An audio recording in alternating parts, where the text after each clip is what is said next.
What exactly is going on with these New York Mets? Let's talk about it.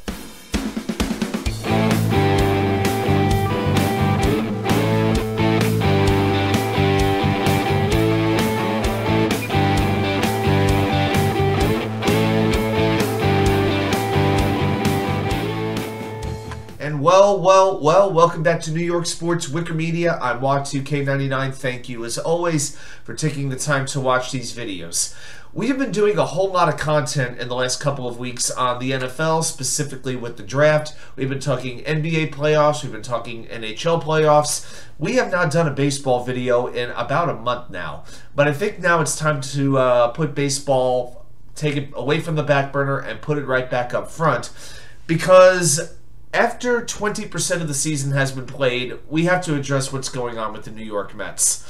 And I have tried to be patient, something I'm not always very adept at being, but I will say this. After being in Detroit and witnessing what I witnessed at Comerica Park, just an effort that I'm not going to go off like I did on the Rangers, but to see this offense go downhill as quickly as it has over the last, really going back towards the end of last season, it is quite alarming, and it is very hard to explain what has been going on.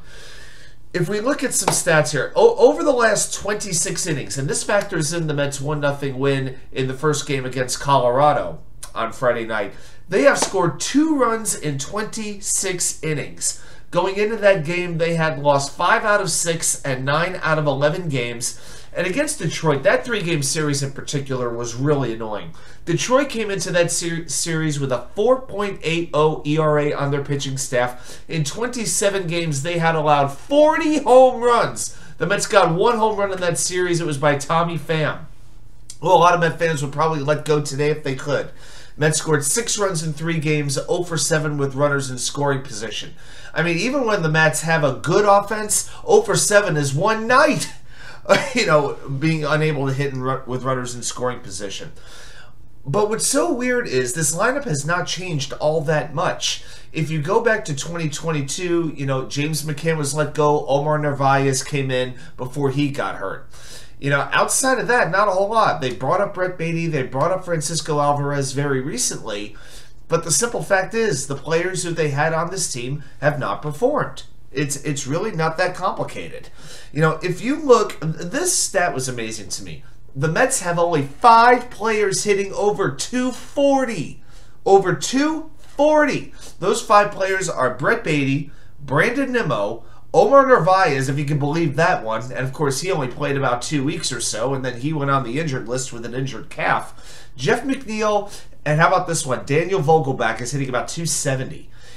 I know it doesn't seem possible. You know, because, you know, he was brought here hopefully to mash. He has 1 home run. And we all know he loves to walk all the time. He doesn't really have a position. But he can get on base. He would have been a good money ball player for Billy Beane in Oakland. He walks, he gets on base, can't steal a base, can't field, can't run, but he can get on base. So it is just absolutely bizarre what's going on. And if we look at the team stats, it gets even crazier. If you look at where the team ranks right now in baseball, I'm going to give you 4 categories. On base plus slugging, big one. So this year the Mets have a 710 OPS. That's 17th in baseball. Last year they had a 744 team OPS. That was 6th in the major leagues. Huge drop. Batting average, they're averaging a 236 average this year, 22nd in baseball. Last year they hit 259. That was 2nd in the major leagues. Scary drop. Home runs, they have 35 this year, 17th in baseball. By the way, 11 of those are from Pete Alonso, 5 by Francisco Lindor. No other Met has hit more than 3. So in other words, there are only 2 Mets who are on pace to hit more than 15 home runs this whole season. Unacceptable. So this year they're 17th in home runs. Last year they finished 15th with 171. We know this is not a power hitting team, but come on, you have to have several guys on pace for at least 20. I mean, come on. 2 on pace for over 15 is just terrible. And finally, runs scored. The Mets are 13th in the majors this season in runs with 142. Last year they finished 5th overall in major leagues with 772. So what do we do with this team? Where do we go with this offense? And to me, I feel like this team really started to go downhill last September when Starling Marte got injured. And he has not been the same player this year. You know, first week or so, he looked good. First week or two, he looked good. But then he gets that neck strain sliding headfirst into third base. I mean, shoot, I couldn't do a whole lot well when I played baseball, but I always knew how to slide headfirst. That was about the one thing I could do well naturally. But Marte, to me, is kind of limiting the team with the way he's playing right now. I would actually put him on the IL. For a little while. He has got to heal up. If the Mets are going to go anywhere this season, a Starling Marte who is healthy is going to be required. So here is what I would do. This would be generally my everyday lineup, what I would do. So I'm going to put it on the screen. I would keep Brandon Nimmo at leadoff center field. There's nothing to change there. Now what I would do is move Francisco Lindor up to the 2 spot. He had his best hitting years really hitting second when he was playing in Cleveland. I like the idea of moving him up, and I've been screaming this. I want Jeff McNeil in the 3 spot. I want him in the top 3 in front of Pete Alonso. Now, I would be open to McNeil 2 and Lindor 3 as well, but I think Lindor's average, which is now around like 213, I believe, right now, I think something has to be done to get his attention. So I would move him up in the lineup, believe it or not. Show that confidence. Maybe he responds to it because he used to hit very well hitting in the 2-hole. So I would go with my top 3. Nimmo, McNeil, Lindor. Then Pete Alonso is my cleanup hitter playing first base. Nothing else needs to be said. Now, I would move Brett Baty up to the 5 spot. Now, last night against Colorado, Brett Baty was put 6th in the lineup. That was the highest in the lineup he's ever been. You know, he's hitting .314, I believe, right now. And I cannot trust a Daniel Vogelbach, a Mark Canha, anybody like this, Tommy Pham. They could have their roles on this team. But I would put Baty 5th. Give him that opportunity.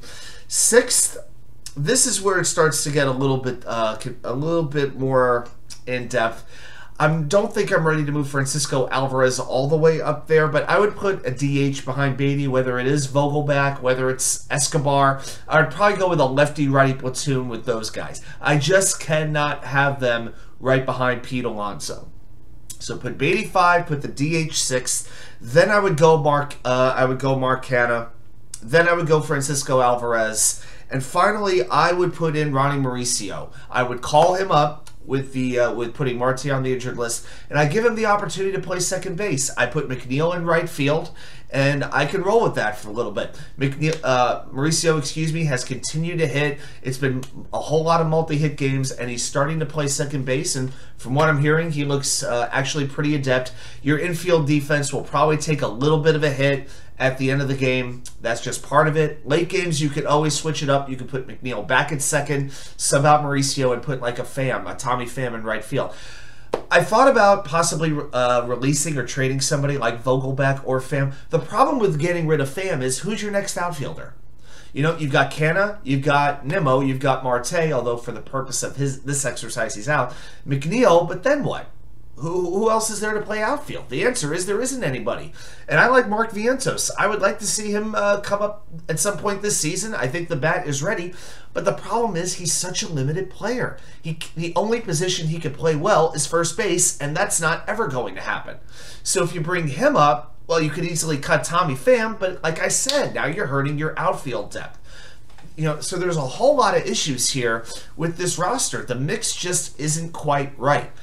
So it feels as though you really have to boost this lineup one way or another, and your defense might have to take a little bit of a hit as a result. But you know, it might even have to come to a situation where the Mets go 14 position players and 12 pitchers. It might really come to that, because the way that these puzzle pieces fit, it's just not an ideal versatile line. The Mets are not a versatile team, and I've always been a fan of players who can play multiple positions. That's one reason I feel Jeff McNeil is so valuable. But a whole lot of these players, they are stuck in their position. So it's big decisions for Billy Epler and Buck Showalter, but through 33 games, what they are doing, it's not working as well as it should be. Now, the team is only half a game out of a playoff spot. They're half a game out of a wild card berth. I'm not worried about that. I absolutely believe this team is going to play better. But we saw this work with the Atlanta Braves. They called up their kids last year. You know, Strider, Harris, Grissom. They thrived. And the Mets, it took a while for them to call up Beatty and Alvarez. We're seeing a lot from Beatty. Alvarez is slowly getting a little better and a little better. But I think it's time to give either Mauricio or Vientos a shot. And because of the issues with Starling Marte right now, I just think it makes more sense to bring up Mauricio. Put him at second base. Let's see what the kid can do. Well, those are my thoughts on the Mets and where the lineup is right now, but I want to see yours as well. What would you do with this lineup? What would you change? What players would you bring in, call up? I want to see your thoughts. Put them right down there in the comments. And again, reminder to please like and subscribe if you're brand new. If you're returning, welcome back. Please like. I appreciate everybody's support. Thanks, everybody, for watching. I'll see you right back here with more content from you know where. The Wicker Chair.